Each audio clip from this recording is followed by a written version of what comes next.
Hoje nós estamos recebendo a doutora Cláudia Natividade, que é psicóloga e gerente do Cerna, Centro Risoleta Neves de Atendimento às Mulheres. O órgão, ligado à Secretaria Estadual de Desenvolvimento Social, atua no acolhimento, orientação e rompimento com a situação de violência doméstica. Vamos entender, então, com ela como funciona esse serviço. Seja bem-vinda, doutora Cláudia. Muito obrigada, Fernanda. É um prazer tê-la aqui. Prazer também.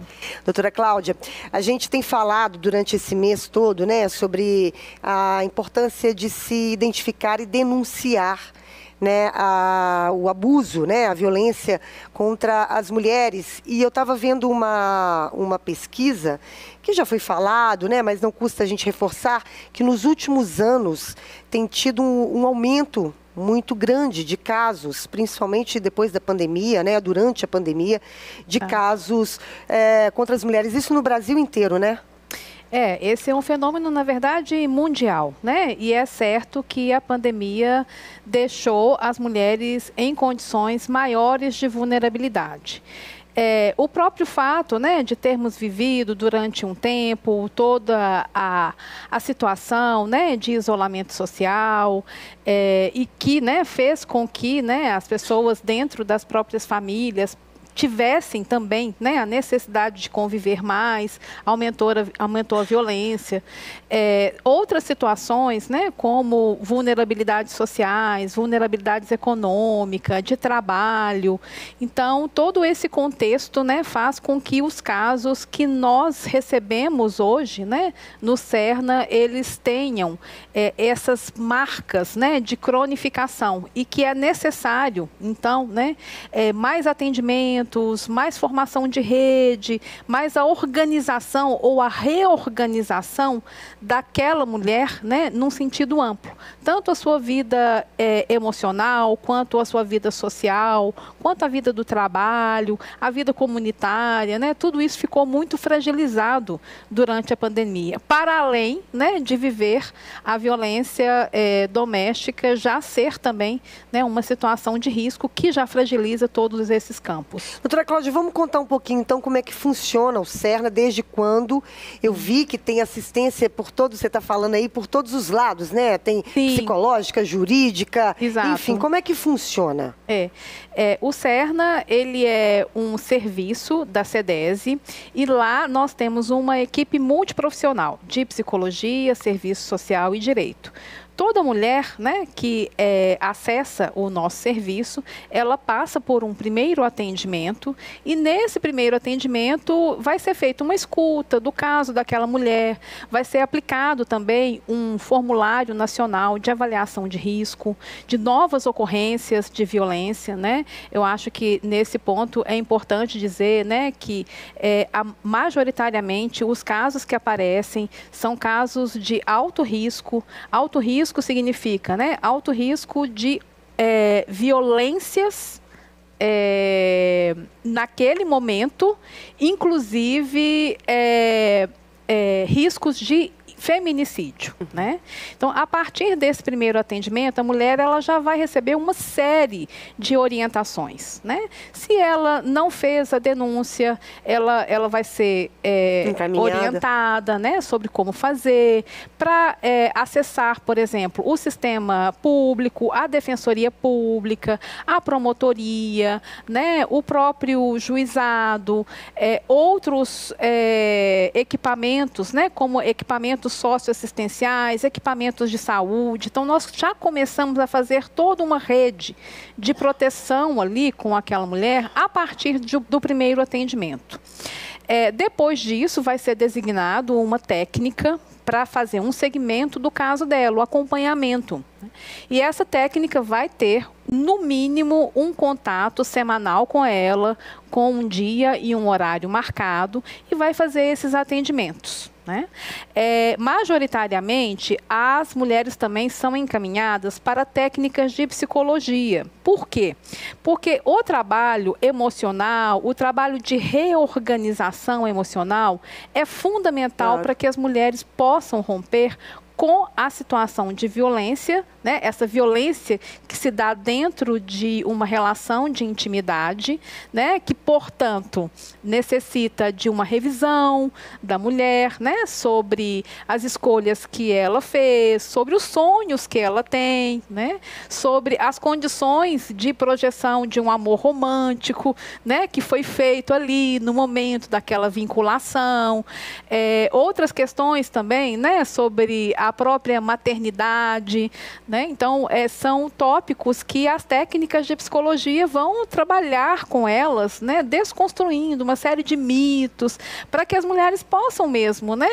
Acreditar na força que tem, né? No potencial que tem, que dentro de uma situação de violência, né, dentro aí dessas relações de intimidade, elas ficam represadas, né? Esse potencial fica represado, né? A mulher sempre ouve: ah, você não é capaz de ter um outro emprego, você tem todos esses problemas lá no seu trabalho, mas isso é culpa sua, né? Você não é uma boa mãe, a criança não te escuta, eu que sei lidar com a criança, você não sabe, ou você não coloca limites. Então, assim, é uma série de mensagens, né, que são chamadas de violência psicológica, né, que são dadas para as mulheres, e esses dispositivos, né, precisam de ser desativados para que ela possa, né, se ver como uma mulher com potencial e possa definitivamente romper com essa relação violenta. Doutora Cláudia, você está,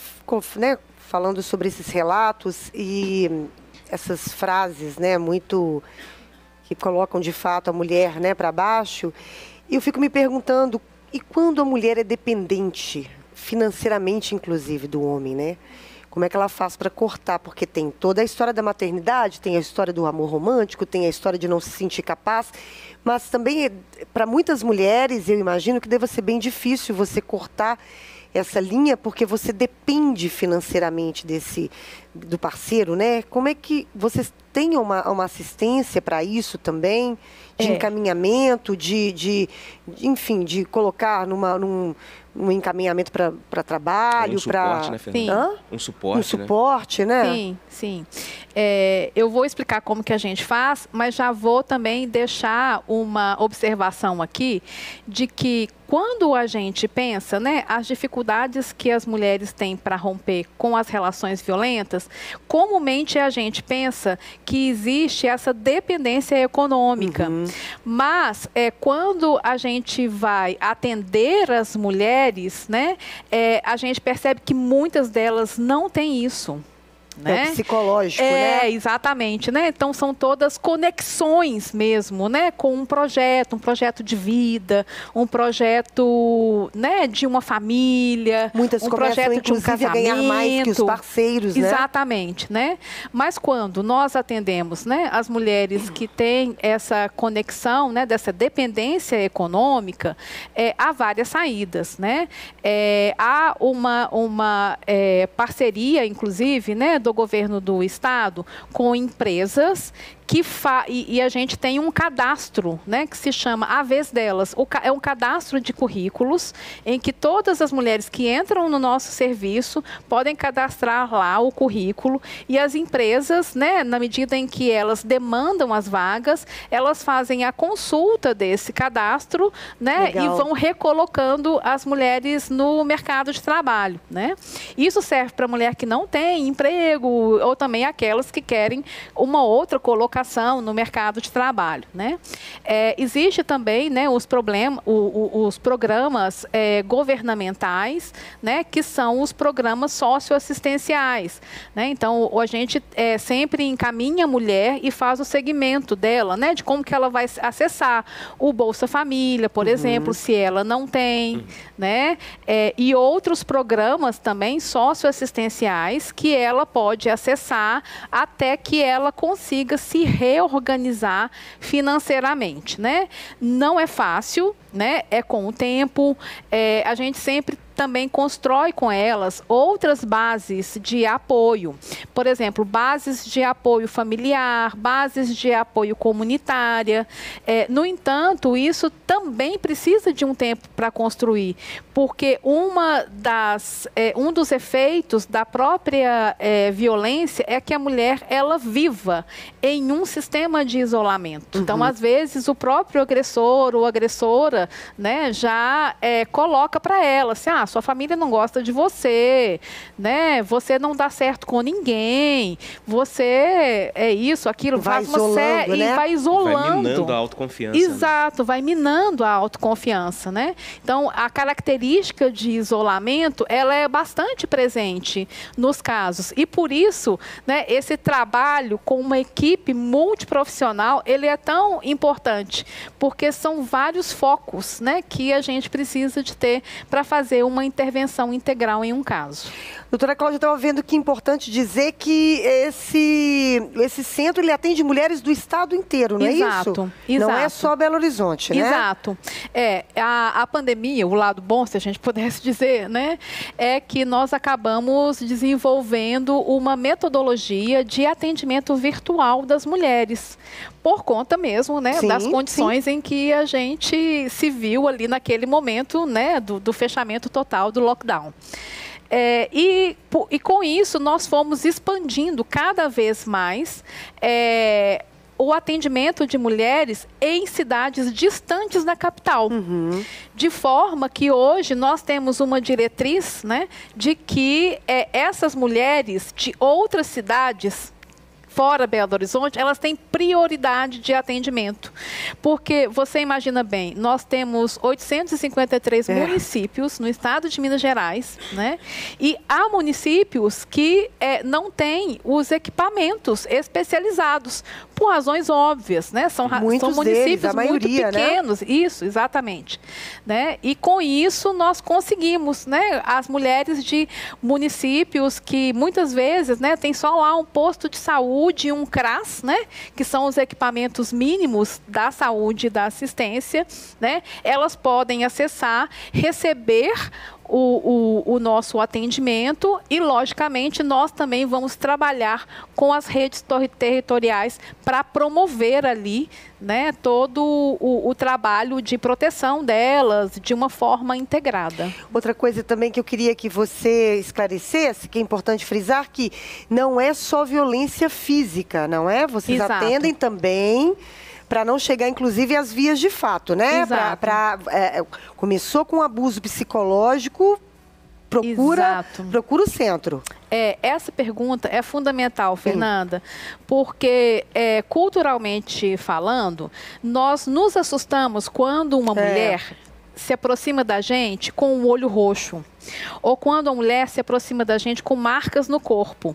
Mas não necessariamente nós temos essa mesma reação quando a gente assiste, né, violências psicológicas, né, inclusive na nossa frente, ou violências patrimoniais que às vezes são narradas, né, ou até violências sexuais que não são significadas como violência sexual. Né?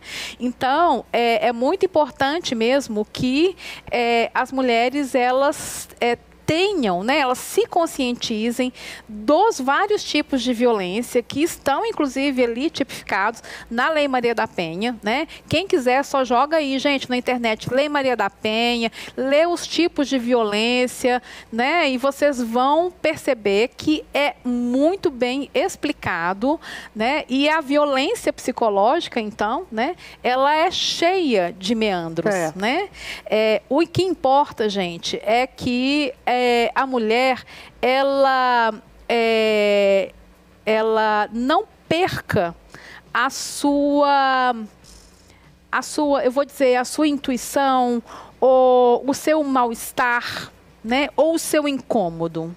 Se ela está incomodada com aquela relação, tem alguma coisa errada, né? Busque ajuda, busque informação, né? Todo mundo merece um bom espaço de relacionamento, né? E tem que perseguir isso. Claro, todo mundo merece ser amado, né? Exato. Amado de verdade. Exato. Não é? Exato. Temos pergunta, Antonélio? Tem uma participação aqui, o Arley, até ouvindo a questão da doutora Cláudia falar sobre ajuda para as mulheres na questão da dependência financeira, banco de empregos. Ele está perguntando o seguinte: meu nome é o Arley e gostaria de saber se há algum tipo de ajuda para a mulher estudar, se qualificar para o mercado de trabalho e se tem algum tipo de curso para defesa pessoal para as mulheres. Interessante isso, né? Né?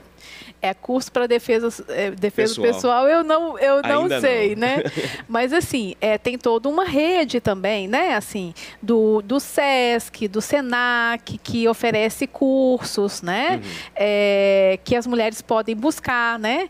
O Estado de Minas Gerais também, né? Ele tem outros projetos, né? Tem o Minas Programando, tem o Trajeto Moda. Então, tem alguns outros programas também que são especializados, né, para fazer ali o que a gente chama, né, do empoderamento das mulheres. Tá? Doutora Cláudia, por favor, dê então o caminho aí das pedras para as mulheres que estão nos ouvindo, nos vendo, que precisa, né, ou que conheça alguém que precisa procurar o centro. Tá. Então, o Serna atende a partir do agendamento, do primeiro atendimento, e as mulheres podem ligar para 2 telefones para fazer o primeiro atendimento. Tá. Pode falar.